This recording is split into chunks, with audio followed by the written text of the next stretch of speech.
ready to play automatically. It doesn't matter if they have anything prepared, just play a scale or something, you know. So, but in the meantime, we can play some stuff together, if you'd rather do that.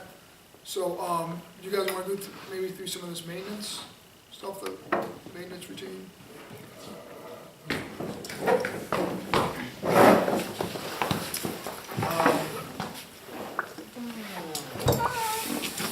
So how many of you do some kind of mouthpiece practice? All my students better. All right, good, so this won't be too foreign. Even the tuba player does a mouthpiece, so, right? First thing I start off with. And if you want to know about breathing, these guys are the real experts. Trumpet players screw up their breathing all the time.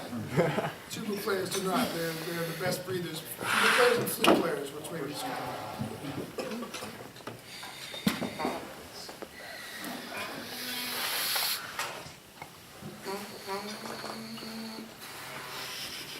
there it is.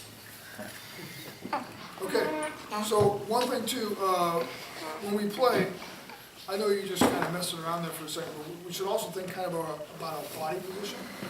And mostly it's just about making sure you have the two things. You're going to get your best response and resonance from the instrument, and that you're going to do as little damage as possible to your body when you play.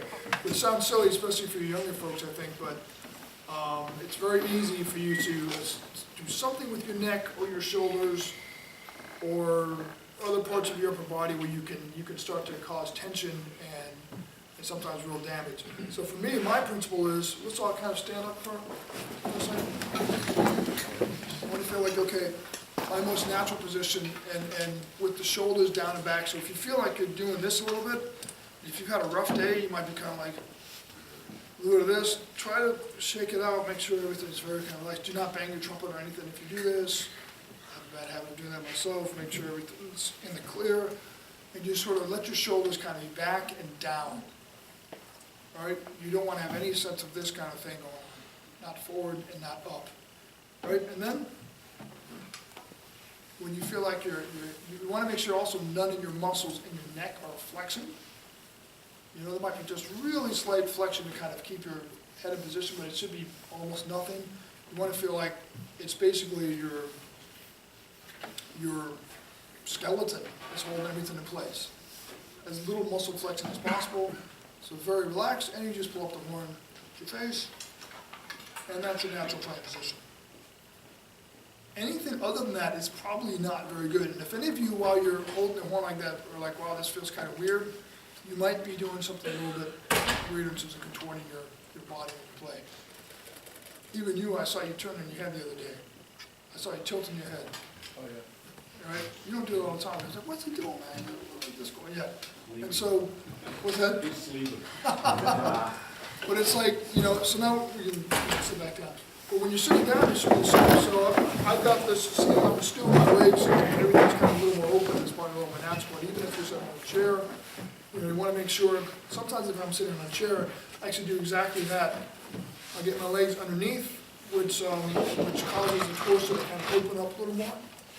And I don't sit way back, but I sit just a little back like that is actually probably the most perfect posture I can think of for... Only a few my trumpet. That's exactly what he's doing, where it's like I'm not slouching, but I'm not kind of doing this because I'm kind of compressed here. But it's just so everything's very open and you pull up the horn to play. So, let's talk about this. So, I'm going to show you this exercise again. And the goal with this is twofold. So I'm trying to get my ear engaged with the pitch and the sound. I start with an air attack, so I'm not even tonguing it first. But sometimes it gives you a little bit of an airy start, but that's all right. You kind of just try and get your lips to respond in the air. And I'm looking for pitch reference in a couple ways. One is the larger framework of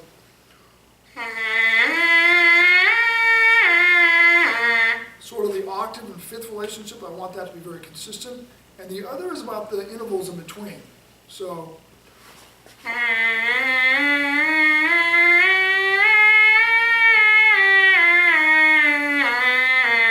want all those to be as centered and as kind of as in the pocket as possible.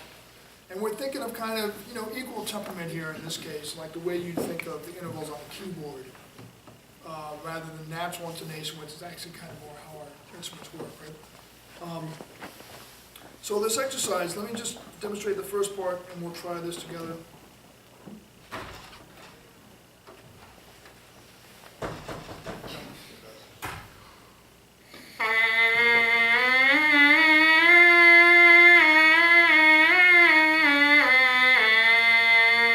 Let's do that together.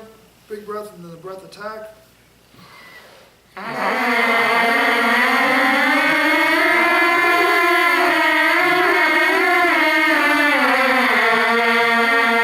Good. Then I'll go up to the contra C above, so up to the ninth is what you call it in terms of sort of jazz version.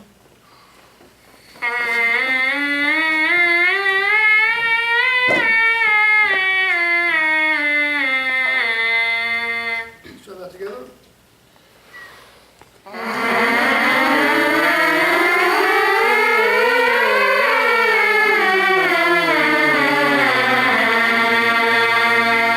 Good. If I combine those two sides, start bad intervals.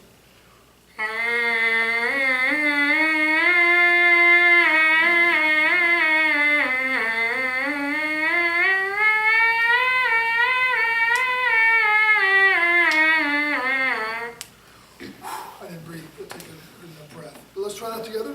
Ready?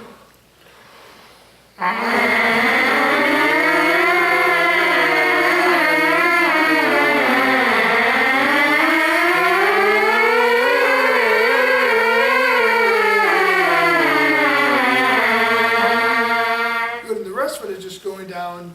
I basically go down, I think, an octave and then a couple more octaves by Arpeggio.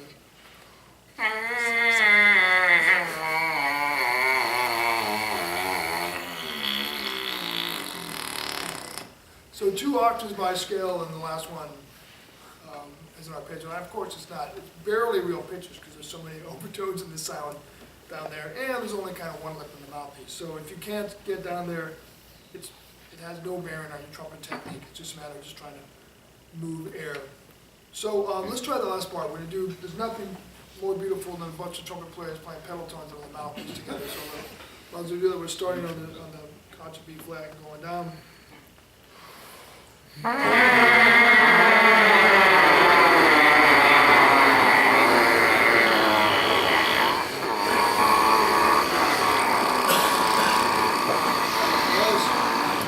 Beautiful. The violinist wouldn't understand. But good. And so I mentioned before, I tend to go up by, I think I said this, these days I go up by minor thirds with this exercise. So let's try that together. Well, let me do it. I'll demonstrate first once.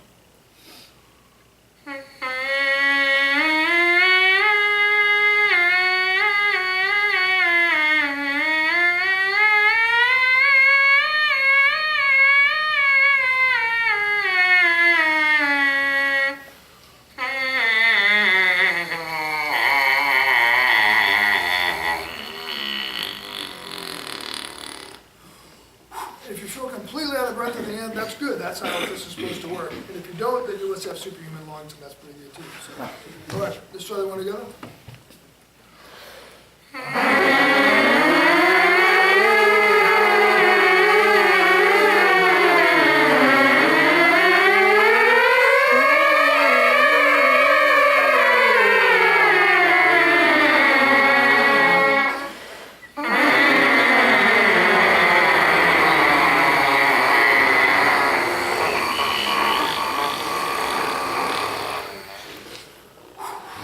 Good. Anyone want to try this on their own? All right, now, what's going to happen? You got to remember, this is music. It's not brain surgery or flying planes. Nobody gets hurt if we screw up. So you should feel free to screw up. It's just part of the learning process. What do you guys want to do it? All right. All right.